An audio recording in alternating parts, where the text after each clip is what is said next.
Hi everybody, it's Susan from Sunrise Quilt Studio. I have received a couple of requests to answer questions about how I resize quilt blocks. So that is a question that is hard to answer in writing. It's easier for me to show you how I do that. So that's what today's video is about. So I hope you'll stay with me and I'll show you how I go about resizing quilt blocks. Okay, today I'm going to show you two of the methods that I use for resizing quilt blocks. And down here on the table I have my calculator and I have kind of a cheat sheet here. And the first thing you need to know is that most quilt blocks are made on a grid system, at least the piece blocks are. Now we all know, like here a 9-patch has a 3x3 grid. So we have 3 across and 3 down. And a 4-patch has 2 across and 4 down. And a 4-patch has 2 across and 2 down. The thing is that you can also divide each one of these units further into more parts. You can make this 9-patch unit here, it can be a 4-patch, it could be a half square triangle, it could be a quarter square triangle. You can even make it another 9-patch. And you can do the same with any patch in any block. Now a 5-patch grid, if you find a block that says it's a 5-patch, it may throw you off a little bit because it may not look like this grid here. This grid has 5 patches across and 5 patches down. And the reason it may look strange to you is that they have combined some of these blocks together, which you can do in any block. You can combine 4 together to make 1, or you can combine 6 together to make 1 patch. So whether a block is called a 5-patch, a 9-patch, or a 4-patch, it really doesn't matter because we are looking at the units that are within the block. So if we look at this bear's paw block, this is considered a 5-patch block, but we want to look at the smallest units and count them. So we have this unit here in the center, the corner units, and all of the half square triangles are all the same size. And if you drew a line connecting all of those, you would have 1, 2, 3, 4, 5, 6, 7 by 7. So the grid on this this bear's paw block is actually a 7 by 7 grid. And then when we look at this tulip ladyfinger, this is a 9-patch block. We have 1, 2, 3, 4, 5, 6, 7, 8, 9 units. It's a 3 by 3. But these corner units are further divided into 4-patch units. So we have 1, 2, 3, 4 units in there. So when we draw the grid over this one, we would have 2, 4, 6. This would be a 6 by 6 grid on there. And I'll show you more details on that later. And let's look at the squares on points. Now this is a 4-patch. It may look like it's a 9-patch because we have 1, 2, 3 units across and 1, 2, 3 units down, but the smallest unit is the corner units, and so when we divide everything by the size of that corner unit, you got 4 across and 4 down. So this is a 4 by 4 grid on this one. And here I have a basket of diamonds. This is also a 4-patch. And this one we are combining units here. We're combining 3 units here, or 1 full unit and 2 half units. Combining 2 here. Flying geese are a combination of 2. And then we've got these split up into half square triangles. So the grid on this one, we would follow the seam line here, all the way across here, all the way across here, and then all the way down. And then you will see you have 1, 2, 3, 4 by 1, 2, 3, 4. So this is a 4 by 4 grid on this one. Now the reason I'm going over all of this is when we go back to our little cheat sheet here, I have down here grid sizes. And what this is for is to remind you that when you're resizing a block, it is easiest to resize it into a size that's going to not give you weird measurements, because our quilting rulers are based on 1/8 inch markings. So sometimes when you resize something, you may come up with a 1/3 inch or 2/5 or 5/7. Well, thirds, fifths, and sevenths aren't on these rulers, and so you're going to have a hard time resizing them by that. So if you look at a 3x3 grid, like a normal 9-patch, that's more easy. Let's see, it is easier to resize that by units of 3. So if this 9-patch was 3 inches here, and I wanted it to be 9 inches, each one of these units is going to have to measure 3, so 3, 6, 9. So this would make a good 3-inch block, a 6-inch block, 9, 12, 15, 18. So multiples of 3, or any measurement that you can divide evenly by 3. And we're not looking at seam allowance right here, we're looking at the finished unit. Now a 4-patch with a 2x2 grid would be anything that you can divide by 2. And if you had a 4-patch or a 4x4 grid, like I have down here, is anything that you can divide by 4 would be easy for you. And a 5-patch grid, anything that can be divided by 5. So 5, 10, 15, 20, that kind of thing. So keep that in mind. So if you don't want to deal with odd measurements like thirds, fifths, and sevenths, then you want to avoid increasing like this 9-patch block to like an 11-inch block. That would give you some weird measurements, so you wouldn't want to do that. If you want a 9-patch block to measure 11 inches, and what you can do is sew a border around that pieced block to give you your 11 inches. So you can do that, like sew a 1-inch strip on each side, and that will give you your 11 inches. Okay, one of the things that I do is when I write out instructions or when I am drafting a block, I look at the grid and I decide how big I want that. So a 4-patch block could make a 12-inch block real easily, which also a 9-patch can. So I basically start with the grid and then figure out my measurements. But what if you have a pattern already and it has the measurements on it, like this block here?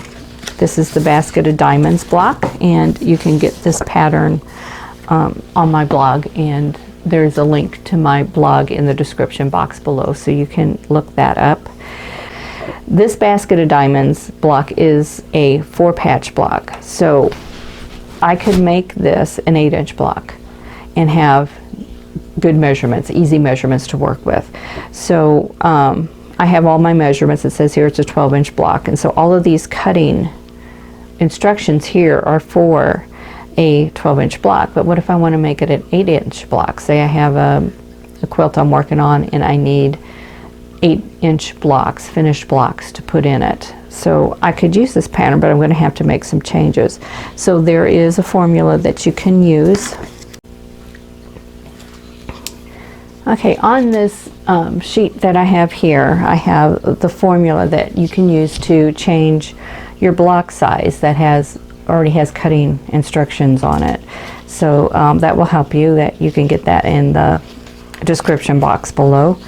But we're going to look at this block here. This is the Basket of Diamonds block, and this is a 12-inch block, and I want to make it an 8-inch block. So you have to know what your seam allowance is for these units also. So that's one thing you'll have to consider. I have all of the units marked with letters that correspond to my instructions here. And for the letter A, which are these half square triangle units here, it says I need 2 4-inch squares. Well, the 4-inch includes the seam allowance. Let's see, I need to know what size these units are to begin with. So if this is a 12-inch block, each one of these units is going to be 3 inches. So 3, 6, 9, 12. And so for piece A, it finishes off at 3 inches, but I'm saying to cut it at 4 inches. That's because I'm giving you an inch for the seam allowance, because these are half square triangles that we're going to put together and then trim down. So we need to take the measurement here, and we know this is the cut measurement, but the unit measurement is 3. So we need to subtract 1 inch, which will give us the 3 inch of the unit. Now I also need to multiply the 3 times the size of the new finished block. So this is the block size, not the unit, and we want it to be 8. So 8 times 3 is 24.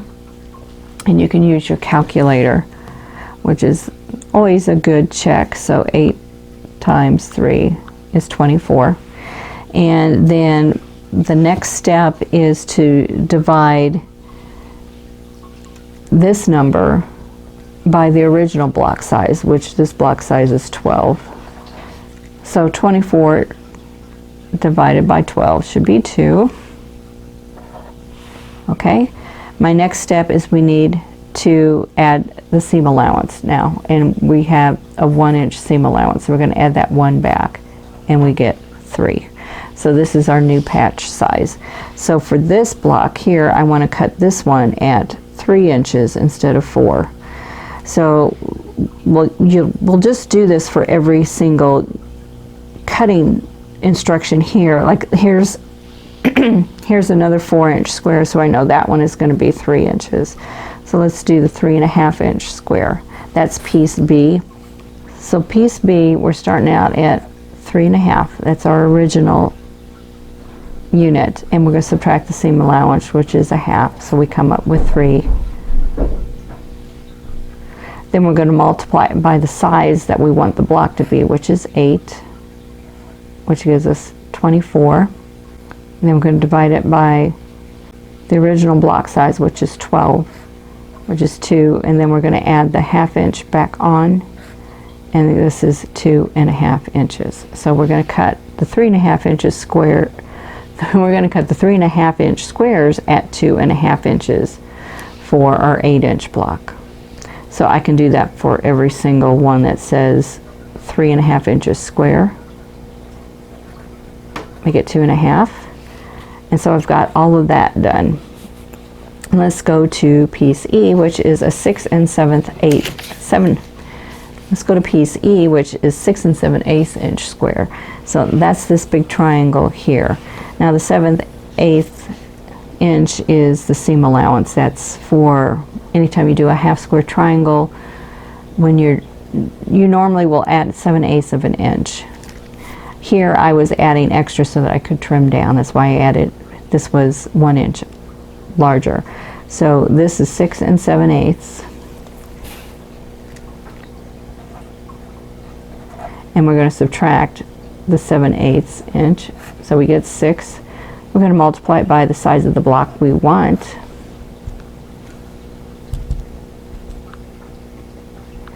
And so 8 times 6 is 48. Divide 48 by 12, which is 4. And then add the seam allowance back on, and we get 4 7/8 inches. So this one is going to be 4 7/8 inches. And then we have one rectangle, which we already have part of this figured out because this starts at 3.5 like these. So we know the short side is going to be 2.5 inches. And the rectangle, the long side, here is 6.5. So we subtract the seam allowance, which is 1/2 inch, and we get 6. We multiply that by the size of the block we want, and we get 48. Divide it by 12, which is the current block size, the original block size, and we get 4. And then we add the seam allowance back on, which is 1/2 inch, and we get 4 1/2 inches. So that flying geese unit, or actually it includes the flying geese units as well as these triangles here. So those are all cut at 2.5 by 4 1/2 inches. So that's how you would do it when you already have your cutting instructions. So what if you come across a pattern on Pinterest or in a book of quilt blocks? Is where I get them sometimes, or those are the two places I see them most often, is Pinterest or or in my book of quilt blocks. And then I have to start from scratch. I have to decide what size I want the block to be and figure out all the measurements. So let's look at this squares and points, which is also known as like a sawtooth star. So I want to look at the smallest unit, which are the corner squares here. So I'm going to divide this block by the grid. We want the grid to be even. So that's why we're dividing this along not only the seam lines, but we're going to divide this in half, because this unit is twice the size of one of those. So this is going to be divided like this. So we have 4 by 4 here. So I know from my little cheat sheet here that a 4 by 4 grid can make a 4-inch, 8-inch, 12-inch, 16, 20, 24-inch block easily. And here I have the unit sizes. So if I want this to be a 4-inch block, each one of these units would have to measure 1 inch. If I want a 12-inch block, each one of these would measure 3 inches. And if I want a 24-inch block, each would measure 6. So this will help you here, this little grid down here. So if I want to do a 12-inch block, I know that this is going to finish at 3 inches. All of these here. And these block pieces aren't cut, so I know this is going to be 3 inches. So I need to start making my grid for cutting. So if I'm going to put down here, these are my white fabrics, and these are piece A. So I'm going to mark them all as an A. And I know they need to be 3 inches finished, but I need to add my seam allowance, which is a 1/2 inch on a square. So that needs to be, these all need to be 3.5 inches square. Now, if I look at this here, I can make this as half square triangles, or I can make them as a flying geese unit. And I want to make them as a flying geese unit. Well, I already know that this side is 3 inches. I'm going to call these B. These are all going to be B. So I know one side is going to be 3.5 inches because of the seam allowance. There's 2 units here, so this is going to be twice the size of one unit of the unfinished measurement. So that would be 6. And then I add my seam allowance in it, so it's 6.5. So this would be cut. The B units would be cut at 3.5 by 6.5 inches. Let's look at the light blue here. These are all the points on the flying geese units, or the star points. And I need 8 of those because I have 8 points, and we're going to call these C. So I need 8. And here I need to know that I need 4 units here, and for the B I also need 4. So on this one for C, I need 8 that are, I know this is 3. This side is 3. We know that. So it's a square, so it's going to be 3.5 inches here. And your flying geese units are, the points are half of the measurement of your base unit. So this in the unfinished base unit. So 3 by 6. So this is each one of these would be 3 inches. So add your seam allowance, which is a 1/2 inch, and you'll get 3.5 inches. So C needs to be 3.5 inches square. So I'm going to mark all of those, and I know I have the measurement figured out for those.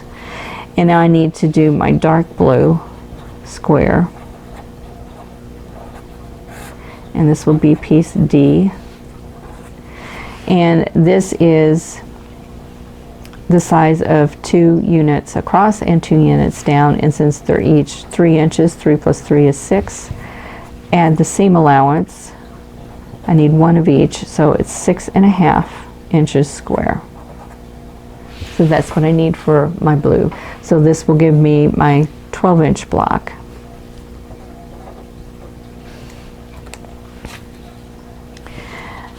Another thing you can do, if you have all of this already worked out, and you know you have you have your grid all figured out, you have all of your measurements, and then you decide, well, maybe I need this to be a 16-inch block. So take your 16 and divide it by the grid. This is a 4x4 grid because we have 4 units across and 4 units down. So take your 16 and divide it by 4 and you get 4. So you know each one of these units needs to be 4 inches finished. So instead of A being 3 inches, it would be 4, and this would get you a 16-inch block. So you can do that with any of these. So let's look at the tulip ladyfinger. This one is a 9 patch. So if you divided this by the seams here, you will get 9 units. It's a 3x3 grid, but we need to look at the smallest unit. So, because we want all of the units that we're cutting to be the same, on the same grid, the same size. So we're going to cut all the way down here, through the center of here, and through here. And this gets us our even grid. Okay, so we have 1, 2, 3, 4, 5, 6. So this is a 6x6 grid. So if we want to make this a 12-inch block, we'll divide it by 6, and then we know that each unit in the grid needs to finish off at 2 inches. So for these squares, we're going to cut them at 2.5 inches, and then for half square triangles, you can add the 7/8 inch to your seam allowance, or you can do the method that I use. I make them larger and then cut them down. I would add 1 inch. So I would cut these at 3.5 inches instead of 2.5 inches, or 2 7/8. It would be, actually it would be 3 inches, excuse me. So then I'd take up my seam allowance and trim it down to a 2.5 inch unfinished. So all of my half square triangles would be cut at 3 inches. And then I would do the same with the bear's paw block. I would divide this into each unit, and I would have a 7x7 grid because I have 1, 2, 3, 4, 5, 6, 7 across and 7 down. So this one, instead of doing here I have a 5x5 grid. This is going to need to be a 7x7 grid to increase this.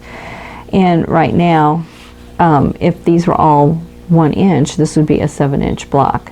If I wanted to make it a 14-inch block, then I'd multiply, take the 14, actually I would take 14 and divide it by 7, and each unit would be 2.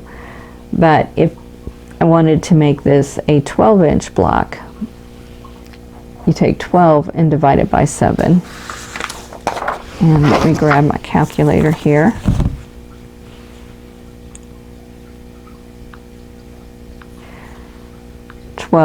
Divided by 7, and I get 1 5/7.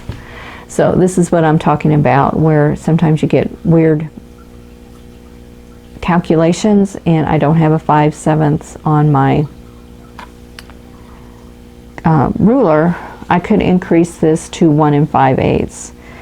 So then it would come out a little bit larger than 12 inches finished, and I could deal with that, or what I could do is make a change here and here.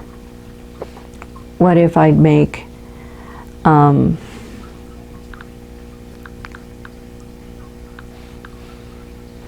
if I made each one of these units 1.5 inches, I would get a 10.5 inch unfinished block. So if I clear this, and I know I have 7, let's try 1 3/4. So that would be 1.75. That gives me 12 1/4. So it's a little bit large. But what if I took this 1/4 inch and subtracted it off of here? Instead of this being 1 3/4, what if I make this 1 1/2 and everything else 1 3/4? 1 3/4. Well, I would have 6 times 1 3/4, which gives me the 10.5, and then I add my 1.5 inch unit that's in the center, and then I wind up with 12. So then all I need to do is add my seam allowances to that. So I know that this is the square. It's going to be a 1.5 inch square finished, which is a 2 inches cut right there. So the 1 3/4 units, add my seam allowance, which is 0.5. I'm going to cut all of these at 2 1/4, or 2 1/4. So all of these would be cut at 2 1/4. For here, for my 1 3/4 inch half square triangles, I like to add 1 inch and then trim it down after I get it sewn. So I would cut all of these at 2 3/4 inches. Now my units here, there's actually 4 units here in the palm, or the foot of the paw. So that would be 1 3/4 times 2 across and 2 down. So 1 3/4 times 2 is 3.5. Add my 1/2 inch seam allowance. I'm going to cut these blocks at 4 inches. So these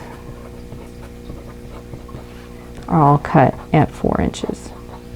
So that is one way to kind of manipulate the measurements of your block to get the size you want. This is one you have to kind of do trial and error. You have to decide where you want to make the change. I could have left all of these at 1.5 instead of 1 3/4, but I would have to make these units here 3 inches wide, and that would look really strange, I think, because they would be twice as wide as one of these units. So it would be, this measurement here would be in the center going back and forth. And so you have to decide whether you like that look or not. Well, that's it for the resizing quilt block video. I hope you found this helpful. Don't forget to grab that cheat sheet down there in the description box below. There is a link to it. You can click on that and you can download it and use that. And I think that will help you. There are lots of different ways to resize quilt blocks. The way I learned is just trial and error. And this is, you know, over, goodness, I've been quilting almost 50 years. I almost hate to say that. Or is it 40 years? No, it's getting close to 50 years now. So, so it's a long time.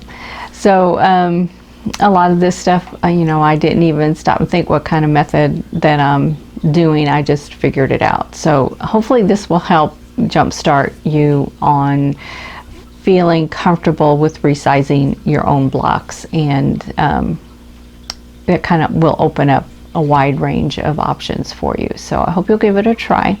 If you have any questions, put them in the comments below and I'll do my best to answer them. And that also leads to me, I'm considering doing a Q&A video here in the near future. So if you have any kind of questions on quilting, whether it's machine quilting on the long arm or piecing blocks, assembling quilts, whatever it is, put those questions in the comments below and I will get all of those questions together and do my best to answer them. Also, if you have any questions on products, tools, my sewing machines, I have my Singer patchwork that I use almost exclusively now, but I do have vintage quilts or vintage sewing machines. I have a 1591, I have a 66, I have a 301, and there's the other one I can't remember. I have another one. I'll have to think about that. I can't remember which one it is now, but I do have several. So if you have any questions about vintage sewing machines, go ahead and put those in there too.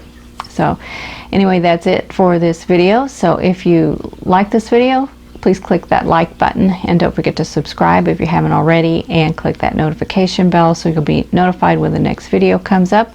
And in the meantime, I hope you're all staying safe and healthy, and I'll see you in the next video. Thanks for watching. For more quilting ideas, click on the video links. And to keep up with my latest projects, click on the subscribe button. I hope to see you again soon.